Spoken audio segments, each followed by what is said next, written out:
እስቲ ዛሬ ይህንን አስገራሚ ትዕይንት በአእምሯችን እንሳለው። ያው ታላላቅ የቴሌቪዥን ጣቢያዎች ለዓመታት የገነቡት ግዙፍ ተቋማት ማለት ነው። አዎ፣ ግዙፍ ተቋማት የገነቡት ትልቅ አመኔታ አለ። በሺዎች የሚቆጠሩ ሰራተኞች ድካም አለ። ደግሞም በየዓመቱ የሚመደው በሚሊዮን የሚቆጠር ዶላር በጀት አላቸው። እውነት ነው። በሌላ በኩል ግን አንድ ተራ ወጣት በቃ በራሱ መኝታ ክፍል ውስጥ ሆኖ በእጁ በያዘው ስማርት ስልክ ብቻ ይህን ሁሉ ግዙፍ የሚዲያ ተቋም ሲያሸንፈው እናያለን። ይገርማል አይደል? በጣም ይገርማል። ልክ ነው። አሁን ባለንበት ዘመን እንግዲህ በሚሊዮኖች የሚቆጠሩ ወጣቶች የዕለት ተዕለት ዜናቸውን የሚሰሙት ከታላላቆቹ ያው እንደ CNN ወይም BBC ካሉት አይደለም። በፍጹም አይደለም። ማለቴ ኒውስ ዳዲ ከተባለ እና የ12 ሚሊዮን ተከታታዮች ባለቤት ከሆነ የቲክቶክ እና የዩቲዩብ ኮከብ ነው መረጃ የሚያገኙት። ዲላን ፔጅ ይባላል የወጣት። ዲላን ፔጅ። እሺ፣ እንግዲህ ይህንን ጉዳይ አንድ ባንድ እንፈትሸው ዛሬ በምናደርገው የምንጮች ጥልቅ ምርመራ ላይ ይሄ ወጣት እንዴት ባህላዊ ሚዲያን ሕግጋት ሙሉ በሙሉ እንደሰበረ እና በቅርቡ ወደ ኢትዮጵያ ያደረገው ያልተጠበቀው ጉዞ ከጀርባው ስለያዘው የዲጂታል ዲፕሎማሲ ሚስጥር እንፈትሻለን። ይሄ በእውነትም ነው ሚዲያ የተጓዘበትን መንገድ ሙሉ በሙሉ የለወጠ ክስተት ነው። ማለቴ እዚህ ጋር በጣም የሚገርመው ነገር ዲላን ፔጅ ዝም ብሎ በአጋጣሚ ታዋቂ የሆነ ሰው አይደለም። አዎ፣ የራሱ መንገድ አለው። ልክ ነህ። ነገሩን ወደ ኋላ መለስ ብለን ከኮቪድ-19 ወረርሽኝ ጊዜ ጀምሮ ብንመለከተው ይበልጥ ግልጽ ይሆንልናል። ያው ዓለም በተዘጋችበት ጊዜ ማለት ነው። አዎ፣ ዓለም በኮቪድ ምክንያት በድንገት ስትዘጋ ሁሉም ሰው ቤት ውስጥ ሆኖ ማህበራዊ ሚዲያ ላይ የሚያሳልፈው ጊዜ እጅግ በጣም ጨመረ። በጣም ጨምሮ ነበር። በዚህ አስጨማቂ ወቅት ሰዎች በየቀኑ የሚወጡትን አሰልቺ፣ ረጅም እና ብዙ ጊዜ ጭንቀት የሚፈጥሩ የቴሌቪዥን ዜናዎችን መከታተል ሰልችቷቸው ነበር። ዱም ስክሮሊንግ የምንለው አይደል? ትክክል። ይህ መጥፎ ዜናዎችን በተከታታይ የማንበብ አባዜ በነገሰበት ጊዜ ሰዎች መረጃ ይፈልጋሉ፣ ነገር ግን በባህላዊው መንገድ መቀበል አልፈለጉም። ያው ይደክማል ማለት። አዎ፣ ያደክማል። እዚህ ጋር ነው እንግዲህ ዲላን ትልቁን ክፍተት ያገኘው። ውስብስብ የሆኑ ዓለም አቀፍ ዜናዎችን ወስዶ እጅግ በጣም ቀላልና አዝናኝ በሆነ መንገድ በ60 ሰከንድ ውስጥ ማቅረብ ጀመረ። ግን እዚህ ጋር አንድ የሚያጠራጥር ነገር አለ። ምንድን ነው? ኮቪድ በነበረበት ጊዜ እኮ በሚሊዮን የሚቆጠሩ ሰዎች ቪዲዮ ይሰራሉ፣ ያው ዜናም ያቀርቡ ነበር። ለምንድን ነው የዲላን ፔጅ ብቻ ይህን ያህል ተቀባይነት ሊያገኝ ይቻለው? ማለቴ አዎ፣ ገብቶኛል። ሁሉም ሰው ስልክ ነበረው። ሁሉም ሰው የቲክቶክ አካውንት መክፈት ይችል ነበር። የእሱ አቀራረብ ከሌሎቹ በምን ተለየ ነው? በጣም ጥሩ ጥያቄ ነው። ሚስጥሩ ያለው ተአማኒነት ላይ ነው፣ ወይም በእንግሊዝኛው ኦተንቲክ በመሆን ላይ ነው። ባህላዊ ዜና አቅራቢዎችን እናስብ እስቲ። ያው ኮትና ከረባት አድርገው። ልክ ነህ። ትልቅ ስቱዲዮ ውስጥ ውድ ኮትና ከረባት አድርገው ፊታቸው ላይ ምንም አይነት ስሜት ሳያሳዩ ከቴሌፕሮምተር ላይ እያነበቡ ነው መረጃ የሚሰጡት። በቃ ሮቦት ነው የሚመስሉት አንዳንዴ። ሮቦት ይመስላሉ። የአቀራረብ ተመልካቹንና አቅራቢውን በእጅጉ ያርቃቸዋል። ተመልካቹ አቅራቢውን የሚያየው እንደ አንድ የበላይ ወይም የሆነ ሁሉን አዋቂ አድርጎ ነው። ዲላን ግን ያደረገው የዚህን ተቃራኒ ነው። መኝታ ቤት ውስጥ ሆኖ አይደል? መኝታ ቤት ውስጥ ተራ የቤት ልብስ ወይም ሁዲ ለብሶ ካሜራውን እንደ ጓደኛ እያየ ነው የሚያወራው። ይገርማል። ዜናውን ሲያቀርብ የራሱን ስሜት ያሳያል፣ ይገረማል፣ ይስቃል። ይህ በስነ ልቦና ጥናት የሆነ ፓራሶሻል ሪሌሽንሺፕ የሚባል ነገር አለ። ማለት ሰዎች ከማያውቁት ሰው ጋር ጓደኝነት የሚፈጥሩበት። ልክ ነህ። ከማያውቁት ሚዲያ ሰው ጋር የጠበቀ የጓደኝነት ስሜት የሚፈጠሩበትን መንገድ ነው የገነባው። አዲሱ የጀንዚ ትውልድ ደግሞ የሚፈለገው በስልጣን ከላይ ሆኖ የሚያዘውን ሳይሆን እኩል ሆኖ እንደ ጓደኛ የሚያወራውን ነው። ይሄ በእውነትም አእምሮን የሚከፍት ትንታኔ ነው። አሁን አቀራረቡ በደንብ ገብቶኛል። አዎ፣ በጣም ግልጽ ነው። ማለቴ ረጅም የቴሌቪዥን ዜና ማየት ልክ እንደ ባለ 5 ኮርስ ከባድ ራት መመገብ ሲሆን፣ ቆንጆ አገላለጽ ነው። ያው ጊዜ ይወስዳል፣ ቦታ ይመርጣል፣ ዝግጅት ይጠይቃል። የዲላን አቀራረብ ግን በአንድ ሾት እንደሚወሰድና ወዲያው እንደሚያነቃቃ ኤስፕሬሶ ቡና ነው። ኤስፕሬሶ ቡና። አዎ፣ በትክክል ፈጣን ነው። ቀጥታ ወደ ደም ስር ይገባል እና አድካሚ አይደለም። የኤስፕሬሶ ቡናው ንጽጽር እኮ የነገሩን ፍጥነት ብቻ ሳይሆን አቀባበሉንም በሚገባ የሚገልጽ ድንቅ ምሳሌ ነው። እውነት ነው። ምክንያቱም ዲላን ዜናውን ዝም ብሎ አያነብም፣ ይተርከዋል እንጂ። አዎ፣ ታሪክ ነው የሚያወራው። ከዚህም ባለፈ መረጃዎችን የሚያቀርብበት ፍጥነት፣ ከበስተጀርባ የሚጠቀማቸው ምስሎች እና ወጣቱ ትውልድ የሚጠቀማቸውን ቃላት በመጠቀም ነገሮችን ማቅረቡ ተመልካቹ አሰልቺ የፖለቲካ ትንታኔ እየሰማ መሆኑን እስከሚረሳ ድረስ ያዝናናዋል። በቃ ያዝናና ነው የሚያስተምረው። አዎ፣ ይህ ነው እንግዲህ የፎርበስ ዕውቅናን ጨምሮ በርካታ ዓለም አቀፍ ሽልማቶችን እንዲያገኝ ያስቻለው። እሺ፣ ይህ ሁሉ ተጽዕኖ ያለው እና በሚሊዮኖች የሚቆጠር እይታ ያለው ሰው አውሮፓ ውስጥ ሆኖ ዜና መስራቱን ቀጥሎ ብዙ ገንዘብ ማግኘት ሲችል፣ አዎ ማግኘት ይችል ነበር። ታዲያ ለምንድን ነው ድንገት ካሜራውን አንግቦ አህጉራትን ማቋረጥ የጀመረው? በተለይም ደግሞ ወደ አፍሪካ ቀንድ ቀጥታ ወደ ኢትዮጵያ መጣው? እዚህ ጋር ነው ነገሩ ይበልጥ አስገራሚ የሚሆነው። በትክክል። ምክንያቱም ሰዎች ሁል ጊዜ አንድ ታዋቂ ሰው ድንገት ወደ አንድ አገር ሲመጣ ወዲያውኑ የተደበቀ ሴራ ወይም ምስጢራዊ የፖለቲካ አጀንዳ እንዳለ አድርገው ለምን ያስባሉ? ማህበራዊ ሚዲያ ላይም ስናይ አዎ ብዙ ግምቶች ነበሩ። ልክ ነሽ። ከጀርባው ትልቅ የፖለቲካ ዲፕሎማሲ አለ ወይስ ምስጢራዊ ዘጋቢ ፊልሙ ሊሰራ ነው የሚሉ ብዙ ውጅሪቶች ነበሩ። ሰዎች በተፈጥሯቸው ያልተለመደና ከተለመደው ስርዓት ውጪ የሆነ ነገር ሲያዩ አእምሯቸው ወዲያውኑ የሆነ ትልቅ ሴራ እና ምክንያት ፍለጋ ይሄዳል። አዎ ያው የሰው ተፈጥሮ ነው። በዓለም አቀፍ ግንኙነት ታሪክ ውስጥ ለዘመናት ዲፕሎማሲና የሀገር ግንኙነቶች በሚስጥር በዝግ በሮች ጀርባ በከፍተኛ ባለስልጣናት ብቻ ሲካሄድ ቆይቷል አይደል? አዎ በካቢኔ ውስጥ። ልክ ነን። ስለዚህ አሁንም አንድ ትልቅ ተጽዕኖ ፈጣሪ ድንበር ሲያቋርጥ ያው የድሮ አይነት የተደበቀ የፖለቲካ ጨዋታ ያለ ይመስላቸዋል። ያው ግንኙነቱን ከፖለቲካ ጋር ነው የሚያያይዙት። አዎ ነገር ግን ያስተሳሰብ አሁን ያለንበትን የዲጂታል ዘመን እውነታ ያላገናዘበ ግምት ነው። ግን አንዳንድ ጊዜ እነዚህ ጥርጣሬዎች ሙሉ በሙሉ ከእውነት የራቁ አይደሉም። ማለቴ መንግስታት የራሳቸውን አጀንዳ ለማራመድ ታዋቂ ሰዎችን ሊጠቀሙ አይችሉም? ይችላሉ። ታዲያ የዲላን ጉዞ ከዚህ የተለየ ነው የምንለው በምንድን ነው? ትክክል ነው። አንዳንድ መንግስታት ታዋቂ ሰዎችን ማስታወቂያ እንዲሰሩላቸው ይከፍላሉ።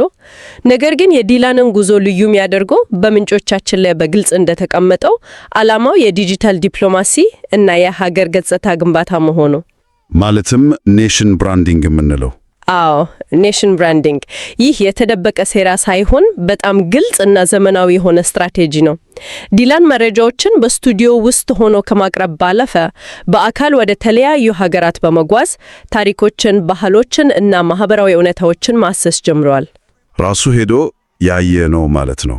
ልክ ነህ። የኢትዮጵያ ጉብኝቱም ዓለምን በሱ አይን ለ12 ሚሊዮን ተከታታዮቹ ለማሳየት የተደረገ ግልጽ ጥረት ነው።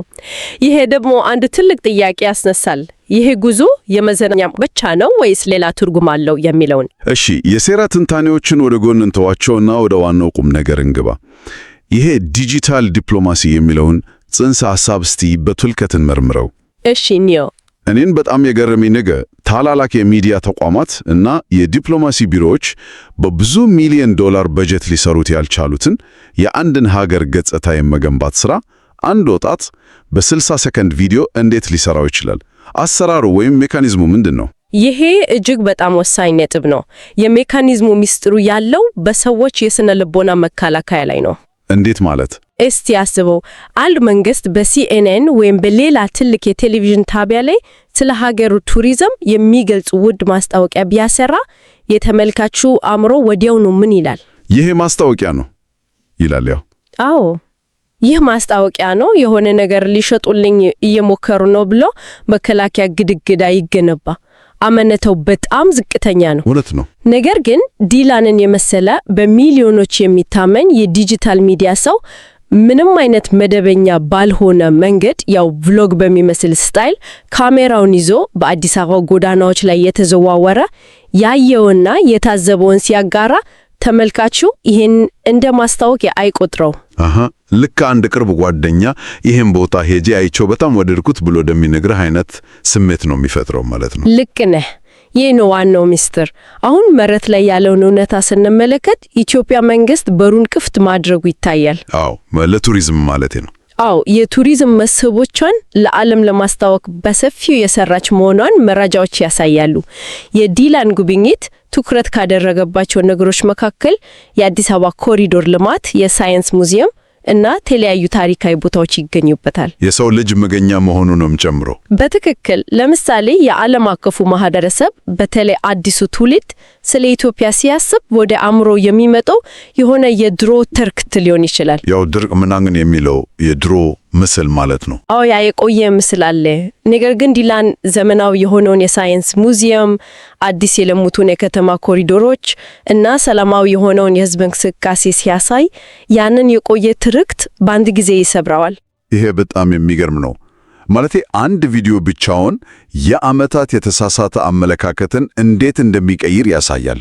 በጣም ትልቅ ለውጥ ነው። የኢትዮጵያ መንግስትም ለእንደዚህ አይነት የይዘት ፈጣሪዎች በሩን ክፍት ማድረጉ ምን ያህል ዘመኑን የዋጀ ስትራቴጂ እየተጠቀመ እንደሆነ ያሳያል።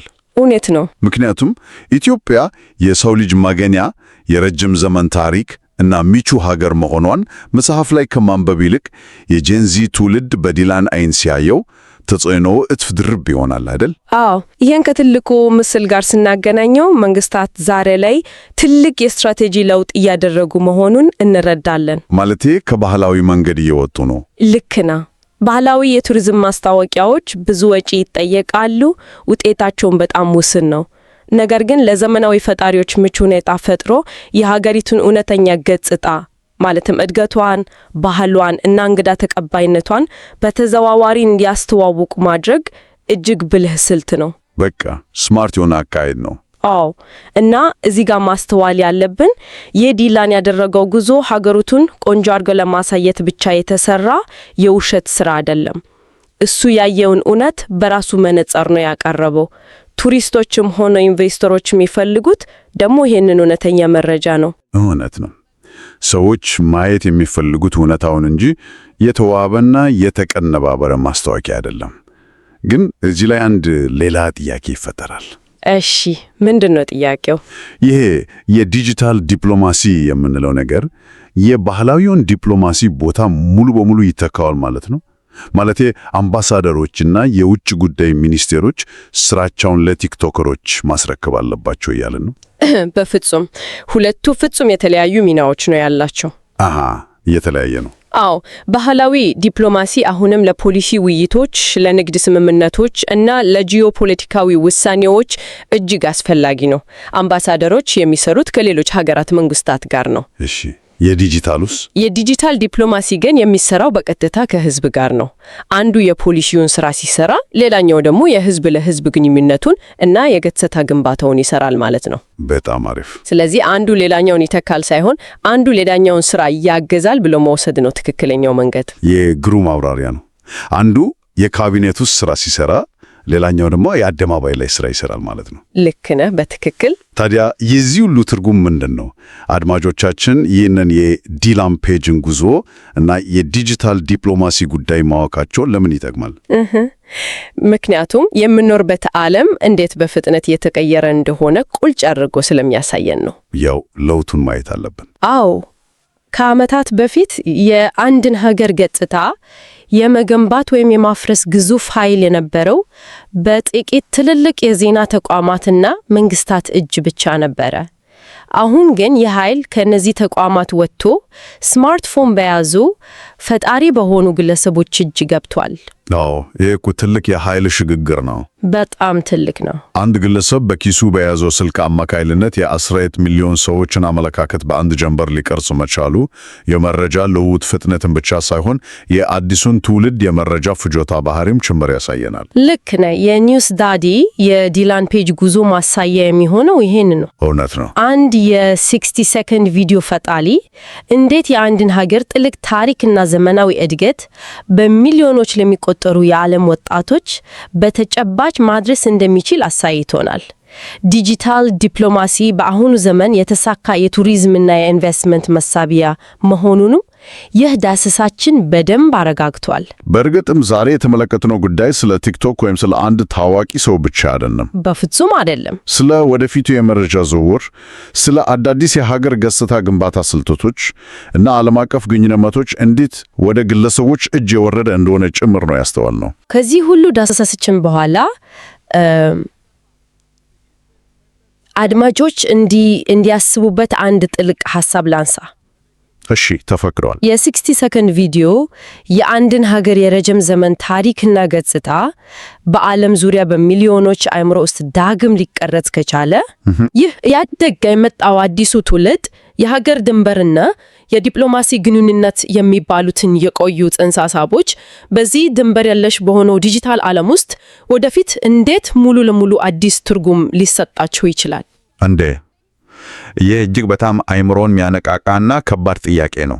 አዎ፣ በጣም ሰፊ ጉዳይ ነው። በእርግጥም ዲጂታሉ ዓለም የፈጠረው ይህ ድንበር የለሽ መስተጋብር ወደፊት የምናያቸውን ዓለም አቀፍ ግንኙነቶች ቅርጽ ሙሉ በሙሉ እንደሚቀይረው ምንም ጥርጥር የለውም።